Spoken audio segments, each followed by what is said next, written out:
Magandang araw sa inyong lahat sa pagpapatuloy ng ating kwento. Hinubad rin nito ay ang kanyang pantalon. At nang makita ni Helen ang sundalo nito ay walang pag-aalinlangan na pinagpala ito agad ng kanyang bibig. Maya-maya lang, sa bilis ng pangyayari ay nakapagpaputok ng bulkan si Troy at parang napuno ang dapat mapuno. Galing mo talaga, babes, nakangiting sabi ng lalaki. Bumalik ka na muna doon at baka magtataka si Rod kung bakit ka tumagal. Mahinang sabi ni Helen. Bago umalis ay tinuka pa ni Troy si Helen at agad na bumalik sa sala kung saan naghihintay sa kanya ang mister ni Helen na si Rod. Nang makabalik na si Troy sa sala ay napansin niyang nakatulog na si Rod sa wheelchair nito. Napansin niyang nangangalahati na ang bote ng alak na kanyang dinala. Napangiti siya at sinabi sa sarili na naiinip siguro si Rod sa kahintay sa kanya at uminom na lang ito mag-isa hanggang sa malasing na nga ito. Anong nangyari? Gulat na sinabi ni Helen nang makitang nakatulog si Rod sa kanyang kinaupang wheelchair. Mukhang nalasing na ang mister mo, babes, sabi ni Troy. Naparami nga yata ang kanyang inainom, sabi ni Helen at pinuntahan si Rod. Hindi, malakas lang talaga ang alak na dinala mo, sagot ni Troy at lumapit na rin sa kinaroonan ni Helen. Biglang niyakap muli ni Troy si Helen at pinagtutuka. Troy, wag, baka magising si Rod, sabi ni Helen at nagpumiglas mula kay Troy. Tulog na yan, halika na, babes, sabi ni Troy. Saan? Sa kwarto ninyo, mahinang sagot ni Troy. Halos bugli na rin si Helen sa pagkakataong iyon. Nabitin siya kanina sa ginawa nila ni Troy kanina. Tumingin siya sa kanyang mister. Mahimbing na natutulog.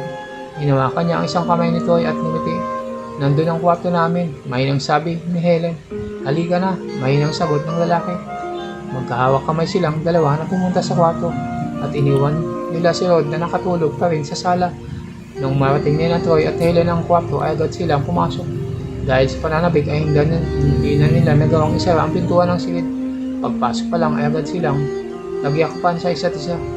Nagtukaan, muling naging malikot ang kanilang mga kamay. Ang kanilang mga kamay ay walang humpay sa ginagawang paglakbay sa iba't ibang parte ng kanilang mga katawan. Sige Troy, huwag mong tigilan, pabulong ni Helen na unti-unting namumuo ang bugli sa kanyang katawan. Ilang sandali pa ay sinimulan na nilang dalawa ang magtanggal ng kanilang mga saklot hanggang pareho na silang natalupan. Humiga ka na, babe, sa ibabaw ng kama, malambing na utos ni Troy kay Helen na sinunod naman ito. Humiga si Helen at kanyang pinaghiwalay ang kanyang mga hita dahilan na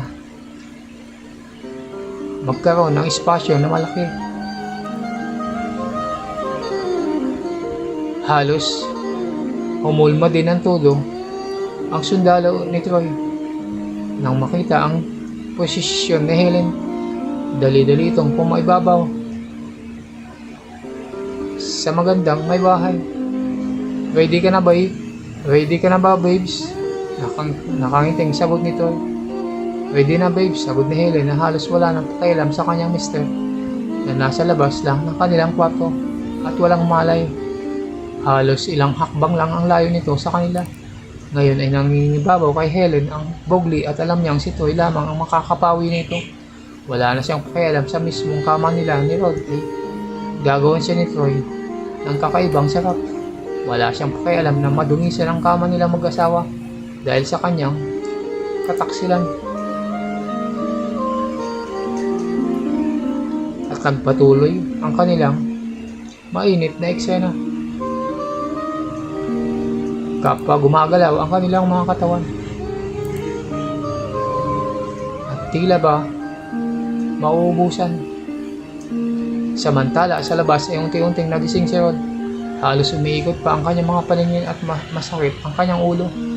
Halos di na niyang napansin na nakatulog na pala siya ng bahagya at walang idea kung ilang minuto siyang nawalan ng malay. Alam niya na nalasing siya sa alak na dala ni Troy. Ilang saglit pa ay parang naging okay na ang kanyang pakiramdam. Bagamat nanghihina pa ang kaunti, napansin ni Rod na nag-iisa na lamang siya sa sala. Wala na doon si Troy at wala rin si Helen. Dito ay sinimulan niyang tawagin ang kanyang asawa. Helen? Helen? Sambit ni Rod, ngunit mahina lamang ang kanyang boses. Dahil nang hihina pa rin siya, iginulong ni Rod ang kanyang wheelchair papuntang kusina. Ngunit nang makarating siya doon ay napansin niya na wala roon si Helen. Nagtataka siya kung nasa na ang kanyang asawa at kung umuwi na ba si Troy. Naisip niyang puntahan ang kanilang kwarto at baka nandun na si Helen. Muling iginulong ni Rod ang kanyang wheelchair papunta ng kanilang kwarto ng mag-asawa. Ngunit laking gulat niya at napahinto siya nang marinig ang isang ingay na nanggagaling sa loob ng kanilang silid. Sige pa, Troy! Sige pa, Troy! Ito ang naririnig niya. Nanlamig ang buong katawan ni Rod sa kanyang narinig. Boses yun ni Helen. Dahan-dahang lumapit si Rod sa kanilang silid. Habang papalapit siya ay narinig niya ang kakaibang bulong ni Helen. Habang papalapit siya ay ramdam na ramdam niya ang mabilis na pagkabog ng kanyang puso. Umaasang mali ang kanyang naririnig. Nang marating niya ang pintuan ng kanilang kwarto, ay napansin niyang bahagyang nakabukas ito. Dahan-dahan niyang binuksan ang pintuan. At nang mabuksan niya ito ay halos pakiramdam niya ay nahulugan siya ng langit. Hindi siya makapaniwala ang sumalubong sa kanyang mga mata. Nakahiga sa kama ang kanyang asawang si Helen at si Troy. Kapwa walang saplot at nasa mainit na eksena ng pakikipagtalik. Nasa ganong posisyon ang dalawa nang madatnan ni Rod. Nakahigang nakatagilid si Helen habang si Troy ay nasa likuran nito at nakahiga ring nakatagilid. At ang sundalo nito ay kitang-kita niyang labas-pasok. Si Troy ang gumagalaw at walang tigil sa pagsalpak. At maririnig mo ang kakaibang tunog ng katawan sa katawan.